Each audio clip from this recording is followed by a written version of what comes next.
अनूप यादव, हर्ष यादव, दिनेश यादव और अजय पाल यादव सभी बनाए और महाराज जी का आगे बढ़ के नाम का सम्मान करें। बड़ी बात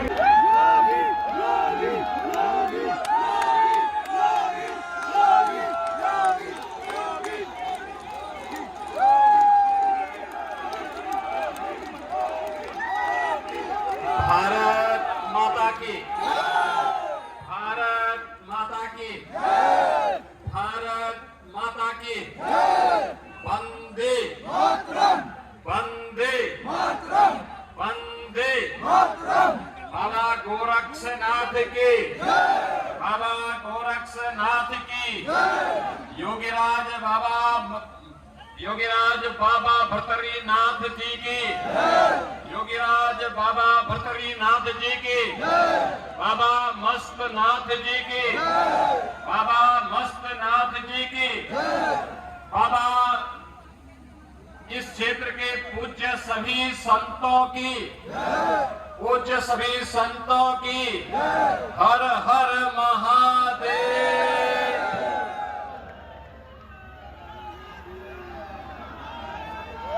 लोकप्रिय सांसद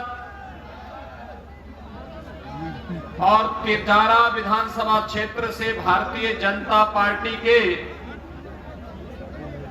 लोकप्रिय प्रत्याशी श्री महंत बाबा बालकनाथ जी, भारतीय जनता पार्टी के जिला के अध्यक्ष सुमेध भाया जी, संभाग प्रभारी श्री विष्णु चेतानी जी, जिला प्रभारी श्री लक्ष्मीकांत भारद्वाज जी, विधानसभा प्रभारी श्री सतीश नांदल जी, पूर्व विधायक श्री बनवारी लाल सिंघल जी, पूर्व विधानसभा प्रत्याशी श्री संदीप दायमा जी, प्रधान तिजारा श्री जयप्रकाश यादव जी, आज के इस कार्यक्रम में उपस्थित सभी पूज्य संत जन, तिजारा विधानसभा क्षेत्र से जुड़े हुए भारी संख्या में नामांकन के इस उत्सव में उपस्थित सभी भारतीय जनता पार्टी विभिन्न सामाजिक सांस्कृतिक संगठनों के पदाधिकारीगण, उपस्थित सभी भाइयों बहनों, मैं सबसे पहले जिस उत्साह और उमंग के साथ आप सबने यहाँ पर मुझे सम्मान दिया, इसके लिए आपका आभार व्यक्त करते हुए मैं आप सबका हृदय से अभिनंदन करता हूं, स्वागत करता हूं। राजस्थान की धरती हमारे लिए पुण्य धरती है, देश की भक्ति और शक्ति का अद्भुत संगम वाली धरती है। कौन ऐसा स्वाभिमानी भारतीय होगा जो राजस्थान की धरती पर गर्व की अनुभूति न करता हो, और हर भारतीय को राजस्थान के गौरव पर, राजस्थान की परंपराओं पर, राजस्थान की विरासत पर गौरव की अनुभूति होती है। और उसी गौरव के प्रति आज नमन करने के लिए, इस धराधाम को नमन करने के लिए राजस्थान विधानसभा चुनाव प्रचार की शुरुआत तिजारा विधानसभा क्षेत्र से करने के लिए मैं आपके बीच में यहां पर उपस्थित हुआ हूं। भाइयों बहनों, अलवर से तो हम लोगों का बहुत नजदीक का रिश्ता है। योगीराज बाबा योगीराज राजा भर्तरी जी ने अपनी साधना करके, सिद्धि प्राप्त करके, ये मान्यता है इस क्षेत्र में वे आज भी किसी न किसी रूप में अपना दर्शन देते हैं। और इसीलिए राजा भर्तरी जी के प्रति जो श्रद्धा और जो विश्वास का भाव इस क्षेत्र में देखने को मिलता है, वह केवल वैसे ही नहीं, हमारी विरासत का प्रतीक है। हमारी परंपरा ने इस विरासत को सम्मान दिया। भाइयों बहनों, राजस्थान का जहां अपना गौरवशाली इतिहास है, वहीं राजस्थान की इस गौरवशाली परंपरा को कांग्रेस अपनी प्रवृत्ति के अनुरूप कलंकित करने में कोई कोर कसर नहीं छोड़ रही है और नहीं छोड़ा है इसने। हमें आश्चर्य होता है, कांग्रेस देश के अंदर समस्या का नाम बन चुका है। कांग्रेस देश की हर समस्या का नाम है। देश के अंदर आज जिन समस्याओं का समाधान देश के यशस्वी प्रधानमंत्री श्री आदरणीय श्री नरेंद्र मोदी जी के नेतृत्व में भारत कर रहा है, एक एक करके समस्याओं का समाधान हो रहा है, वे सभी समस्याएं कांग्रेस की देन है। याद करिए, देश आजाद हुआ था, आजाद भारत में भारत माता के महान सपूत सरदार वल्लभ भाई पटेल ने भारत के एकीकरण के लिए जो पीड़ा उठाया था, वे उसमें सफल भी हुए, लेकिन कांग्रेस ने देश को कश्मीर की एक समस्या दे दी। धारा 370 की एक समस्या, जिसका समाधान प्रधानमंत्री मोदी जी और गृह मंत्री अमित शाह जी ने करके धारा 370 को सदैव के लिए समाप्त करके आतंकवाद की ताबूत पर अंतिम कील भी ठोक दी है। अब आतंकवाद सदैव के लिए समाप्त होगा, लेकिन ये समस्या की देन है कांग्रेस। याद करिए, स्वतंत्र भारत में सरदार वल्लभ भाई पटेल ने सोमनाथ के मंदिर का पुनरुद्धार करवाया था, लेकिन कांग्रेस थी कि अयोध्या में राम मंदिर की विवाद का समाधान होना ही नहीं देना चाहती थी। लेकिन मोदी जी आए और योगी जी आए, अयोध्या में राम मंदिर की समस्या का समाधान हो चुका।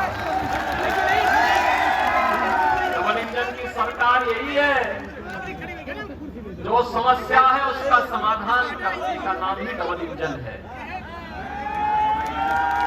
भाइयों बहनों, जहां जहां पे भारतीय जनता पार्टी की डबल इंजन की सरकार है, वहां सुरक्षा है, वहां समृद्धि है, वहां पर विकास है, वहां पे बिना भेदभाव के शासन की योजनाओं का लाभ समाज के हर तबके को उपलब्ध करवाने का कार्य किया जा रहा है। हर तबके को ये सुविधाएं उपलब्ध हो रही हैं बिना भेदभाव के। याद करिए, 2014 में जब मोदी जी देश के प्रधानमंत्री बने थे, उस समय मोदी जी ने एक ही बात कही थी, हमारी सरकार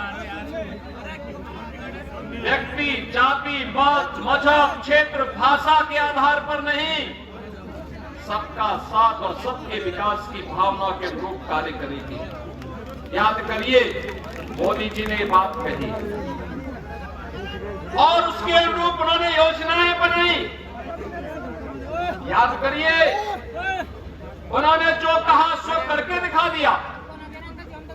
विकास की योजनाओं को घर घर तक पहुंचाने के लिए गरीबों के जनधन अकाउंट खोलने की बात रही हो, गरीबों के लिए आवास देने की बात हो, हर घर में शौचालय देने की बात हो, हर घर में उज्ज्वला योजना का कनेक्शन देने का कार्य हो, हर घर तक बिजली पहुंचाने का कार्य हो, नौजवानों के लिए रोजगार की व्यवस्था हो, महिलाओं के लिए तमाम प्रकार की महिला कल्याण से जुड़ी हुई योजनाएं हों, प्रभावी ढंग से इन्हें लागू करने का कार्य मोदी जी के नेतृत्व में भारतीय जनता पार्टी की सरकार ने किया। मैं पूछना चाहता हूं अशोक गहलोत जी से, ये अशोक गहलोत जी उत्तर प्रदेश में भारतीय जनता पार्टी की डबल इंजन की सरकार है। हमने पौने 3 करोड़ गरीबों के लिए एक शौचालय भी बनाए और 55 लाख गरीबों को एक आवास भी उपलब्ध करवाए हैं।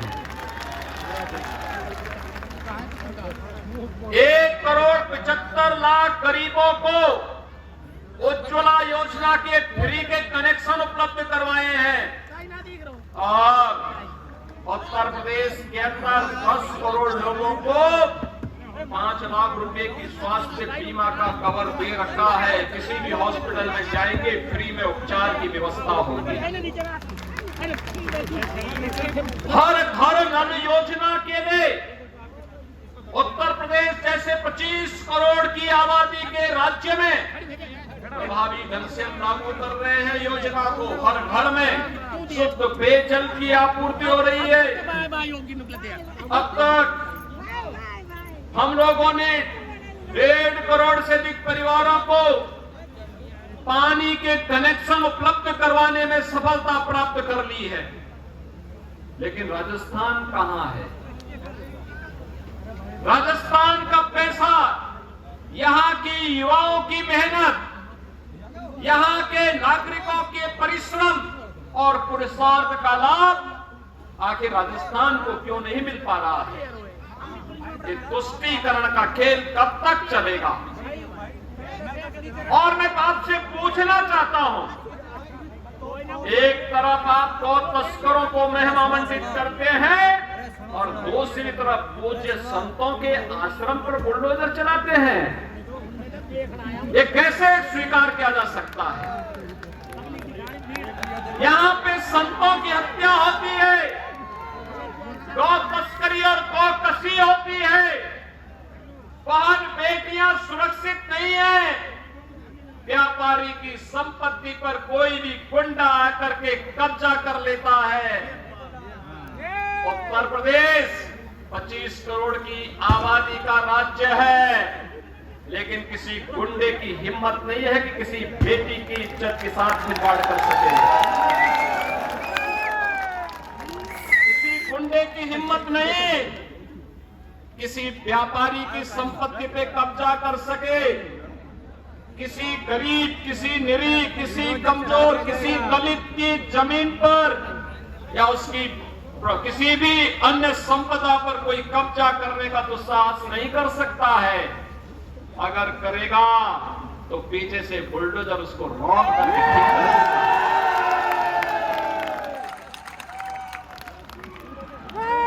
किसी संत की तरफ टेढ़ी नजर से कोई गुंडा नहीं देख सकता।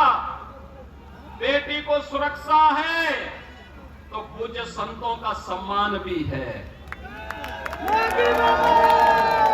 गरीब जहां बसा है, जहां गरीब बसा है, वहीं पे उसको जमीन का पट्टा भी दे दिया गया, उसका आवास भी बनाया जा रहा है। जहां संत का आश्रम है वहीं पर उस आश्रम के लिए सरकार से भी सहयोग किया जा रहा है। और प्रदेश के अंदर उत्तर प्रदेश 25 करोड़ की आबादी है। लंपी डिजीज से उत्तर प्रदेश में गोवंश को नुकसान नहीं। एक गौ माता को सर्वे देवा स्थिता देहे सर्वदेव मही गो, सभी देवी देवताओं का निवास जिस गौ माता में हमने माना, उस गौ माता को बीमारी से भी बचाया और भूचड़ों से भी बचाने का काम प्रभावी ढंग से हम कर सकते हैं। राजस्थान में आप क्यों विफल हो गए? क्यों विफल हो गए? कारण है गौ माता के प्रति आप लोगों की निष्ठा नहीं थी। कांग्रेसी केवल मुद्दा भुनाना चाहते थे और परिणाम क्या था? भारी संख्या में गोवंश को नुकसान होता है राजस्थान में। और लंपी डिजीज बड़ी भयावह रूप में आकर के आस्था को भी ठेस पहुंचाया था। उस गरीब किसान की पे क्या बीती होगी जिसका मूल्य गोधन लंपी डिजीज की चपेट में आकर के उसको आर्थिक नुकसान किया हो। लेकिन सरकार राजस्थान की मानने वाली नहीं थी। वहां तो गौ तस्करों को बढ़ाने वाली सरकार है। राजस्थान में कांग्रेस की सरकार तो हिंदू विरोधी है। पेशेवर गुंडा और अपराधियों को प्रश्रय देती है। याद करिए, कन्हैया लाल का गला रेत दिया जाता है। यूपी में कोई घटना को अंजाम देता तो अब तक क्या अंजाम होता है इसका परिणाम हर व्यक्ति जानता है। राजस्थान में लगता है सरकार की रीढ़ ही नहीं, एक रीढ़विहीन सरकार किस तरीके से यहां पर अत्याचार को, अनाचार को, गुंडागर्दी को, अव्यवस्था को प्रश्रय दे रही है, इसके नमूने हैं पूज्य संतों का। जिस तरीके से पूज्य संतों के आश्रम पर यहां पर हमले किए गए सरकार के संरक्षण में, वहां पर उन्हें अपमानित किया गया, जिस तरीके से बेटियों के साथ जो व्यवहार यहां पर हुआ, ये क्या दिखाता है? भाइयों बहनों, आज इसीलिए आप सबसे हम कहने के लिए आए हैं, तिजारा विधानसभा चुनाव शुरुआत हो रही, प्रचार की शुरुआत हो रही है और मुझे यह भी बताया गया है कि तिजारा विधानसभा क्षेत्र में कांग्रेस जिस व्यक्ति को भेजी है वो अपने बारे में बड़ी बड़ी उपमाएं लगाता है।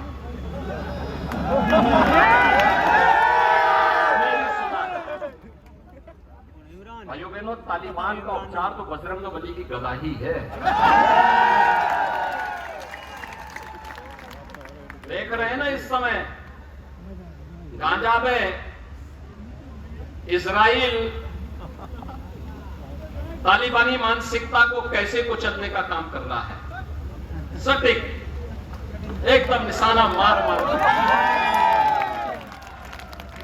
भाइयों बहनों, अराजकता और गुंडागिर्दी या आतंकवाद सभ्य समाज के लिए सबसे बड़ा कलंक है। लेकिन जब आतंकवाद के साथ, गुंडागिर्दी और अराजकता के साथ वोट बैंक की राजनीति जुड़ जाती है तो एक गरीब, एक निरीह, एक महिला, एक व्यापारी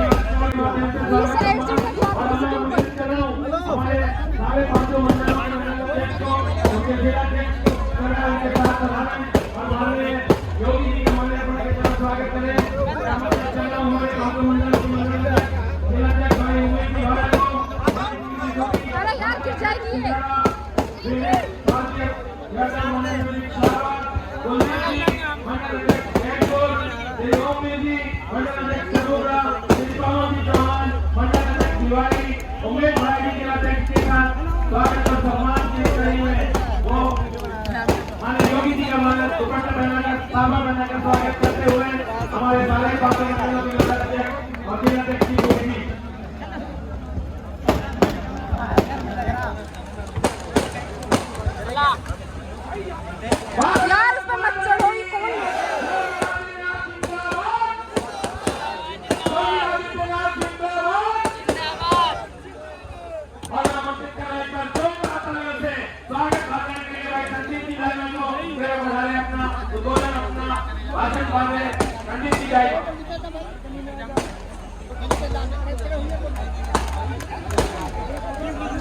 भाषण